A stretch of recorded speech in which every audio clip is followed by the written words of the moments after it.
በኢትዮጵያ 83% ያህሉ የማህበረሰብ ክፍል አሁንም ምግቡን ለማምሰል ባህላዊ መንገዶችን ይጠቀማል ተብሏል። ይህም 10% ያህል ገደማው ብቻ የጭስ አልባ ምድጃዎችን የሚጠቀም እንደሆነም ይገለጻል። ይህ ደግሞ ለበርካቶች ሞት፣ ጉዳት ከዛም ደግሞ ባለፈ ለአየር ንብረት ብክለት ሚና እንደሚኖረው ተነግሯል። የዛሬው የዕለቱ ኢትዮ ምልከታችን እዚህ ላይ የሚያተኩር ይሆናል።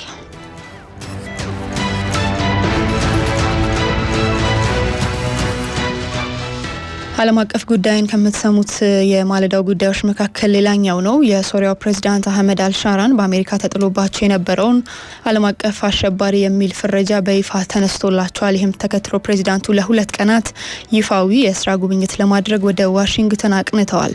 ሶሪያ ለረጅም ዓመታት በሚያስብል ደረጃ ስሟ ተቀዛቅዞ የነበረ ሲሆን አልሻራ በሚያደርጓቸው እንቅስቃሴዎች የተነሳ ሶሪያ የሚለው ስም በተደጋጋሚ በመልካም እየተሰማ ቆይቷል። ለመሆኑ ፕሬዝዳንቱ ዛሬና ነገን ጨምሮ በነጩ ቤተ መንግስት በሚኖራቸው ቆይታ ምን ይጠበቃል የሚለው ኢትዮ ተንታኛችን በዝርዝር የሚመለከተው ነው።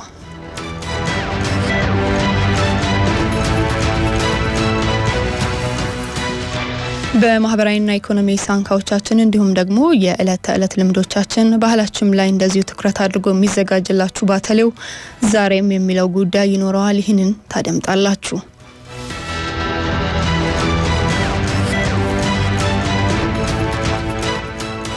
በየመሃሉ ስፖርታዊ ጉዳዮች እንደዚሁ ደግሞ ሙዚቃ የተካተተበት ማለዳ ይኖረናል። በእለቱ ከዚህ ከስቱዲዮ በቀጥታ ስርጭት ቴክኒኩን ያብቃል ማናዬ ይቆጣጠራል። ዋና አዘጋጇ የአይኔው ባሻምበል ናት። የማለዳ መረጃዎቹን ቁም ነገር አየለ ነግራችኋለሁ። ማኔጂንግ ኤዲተሩ ካሳያሌው ካሳ ነው። ፍቃዳችሁ ሆኖ አብራችሁን ስለምትቆዩ እናመሰግናለን። ከመሸጋገሪያ በኋላ በሀገር ውስጥ ዜናዎች ቀዳሚ አድርገን እንጀምራለን።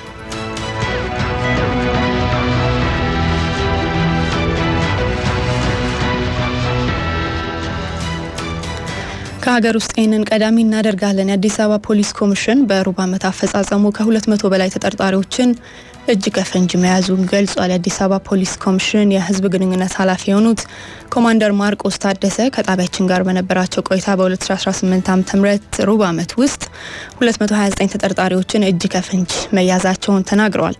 በአጠቃላይ በሩብ ዓመቱ በከባድ ወንጀል 42% መቀነሱን ኮማንደሩ ተናግረዋል። በቴክኖሎጂ ዘርፍም በማዕከል ደረጃ ተቋሙንና አካባቢውን የሚጠብቁ 160 ካሜራዎች መገጠማቸውን፣ ሌላው ደግሞ በ11ዱም ክፍለ ከተሞች 1500 የደህንነት ካሜራዎች መገጠማቸውን ተናግረዋል። ቴክኖሎጂን በማዘመን የደህንነት ካሜራዎችን መግጠም ላይ ትኩረት አድርጎ እየተሰራ ያለበት ዋነኛው ዓላማም በከተማዋ አስተማማኝ የሰላምና ደህንነትን ለማረጋገጥ መሆኑን ኮማንደሩ አስታውቀዋል።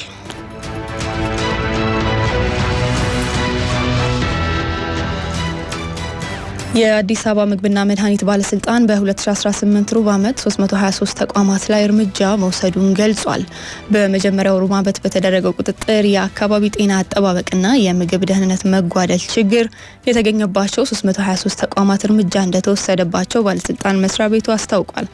ግምታዊ ዋጋቸው ከ23 ሚሊዮን ብር በላይ የሚያወጡና የተበላሹ እንዲሁም የመጠቀሚያ ጊዜ ያለፈባቸው ምግብና ምግብ ነክ ያልሆኑ ምርቶች እንዲወገዱ መደረጉን በባለስልጣኑ የምግብና ጤና ነክ ተቋማት ቁጥጥር ዳይሬክተር የሆኑት አቶ ስቲፋኖስ ጌታቸው ለኢትዮ ኤፍኤም ተናግረዋል። 2 ተቋማት ደግሞ ከተፈቀደላቸው ስራ ውጪ ሲሰሩ በመገኘታቸው ንግድ ፍቃዳቸው እንዲሰረዝ ተደርጓል ብለዋል። በተጨማሪም 263 ተቋማት የጽሁፍ ማስጠንቀቂያ፣ 35 ተቋማት በጊዜያዊነት እንዲታሸጉ እንዲሁም ደግሞ 20 ተቋማት ደግሞ በገንዘብ እንዲቀጡ መደረጉን ገልጸዋል ስትል ባልደረባችን ሀመረ ፍሬው ዘግባለች።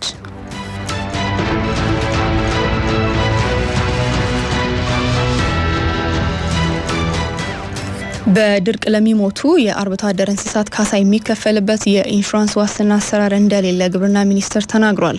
ሚኒስቴር መስሪያ ቤቱ የሚሸጠው የእንስሳት ኢንሹራንስ ዋስትና ለሞቱ የአርብቶ አደር እንስሳት ካሳ የሚከፈልበት አሰራር እንደሌለ ሊታወቅልኝ ይገባል ብሏል። ግብርና ሚኒስቴር በአመት 2 ዙር የአርብቶ አደር የእንስሳት ኢንሹራንስ ዋስትና እንደሚሰጥ ይታወሳል። በሚኒስቴር መስሪያ ቤቱ የአርብቶ አደር ማህበረሰብ የአደጋ ስጋት ቀነሳ ፕሮጀክት አስተባባሪ የሆኑት አቶ ጀማል አልዩ ኢንሹራንሱ የእንስሳቱ ግጦሽ ወይም ደግሞ ሳሩ የሚገባ መሆኑን ገልጸው ከኢትዮኤፍኤም ጋር በነበራቸውም ቆይታ የድርቅ አካባቢዎችን እንዲለይ እየተሰራበት ባለው ሳተላይት ጠቋሚነት መሰረት የአርብቶ አደሩ አካባቢዎች ለግጦሽ የሚሆን ሳር በድርቁ ምክንያት እያለቀ መምጣቱን በሚጠቁመው መሰረት ለእንስሳቱ መኖ፣ መድኃኒትና መሰል ግብዓቶች አርብቶ አደሩ የሚከፈለው ኢንሹራንስ እንደሆነ ይገልጻሉ።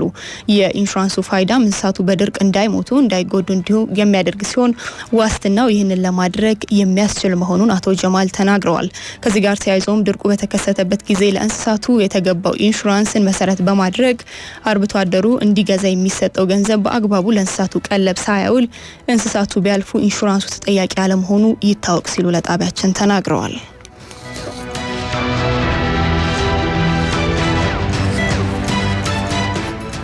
የአዲስ አበባ ገቢዎች ቢሮ የአገልግሎት አሰጣጡን በመሰረታዊነት የሚቀይሩ ስራዎችን እየሰራ መሆኑን ገልጿል። በቢሮው የደንበኞች መስተንግዶ ድጋፍ ዳይሬክተር የሆኑት ወይዘሮ አስቴር ዘውዴ እንደተናገሩት በግብር ከፋዩ ማህበረሰብ የሚነሱ የአገልግሎት አሰጣጥ ችግሮችን በመውሰድ ከአመራሩና ከፈጻሚው ጋር ውይይት ተካሂዶባቸዋል ብለዋል። በዚህም ፍትሐዊ የሆነ የገቢ አሰባሰብ እንዲኖርና በተቋሙ ወጥና ቀልጣፋ የሆነ የአገልግሎት አሰጣጥን ለማስፈን የሚያስችሉ የተለያዩ ስራዎች መሰራታቸውን ገልጸዋል። ከወረዳ አንስቶ በቅርንጫፍ ጽህፈት ቤቶችና በዋና ቢሮ የሚሰጡ አገልግሎቶችን በቴክኖሎጂ በማዘመን አገልግሎት ለመስጠት የማስፋፊያ ስራዎችን እያከናወን ይገኛሉ ብለዋል። ቢሮው የግብር ከፋዩን ጊዜና እንግልት እንዲሁም ተጨማሪ ወጪ ለመቀነስ የሚያስችሉ የቴክኖሎጂ ውጤቶችን እየተጠቀመ መሆኑንም አመላክተዋል። ግብር ከፋዮች የ2017 ዓመታዊ የግብር ማሳወቂያ ጊዜ እየተጠናቀቀ በመሆኑ ግብራቸውን በወቅቱ በመክፈል ከአላስፈላጊ ወለድና ቅጣት ራሳቸውን ሊጠብቁ እንደሚገባ ማሳስበዋል ሲል ባልደረባችን አቤል እስጢፋኖስ ዘግቧል።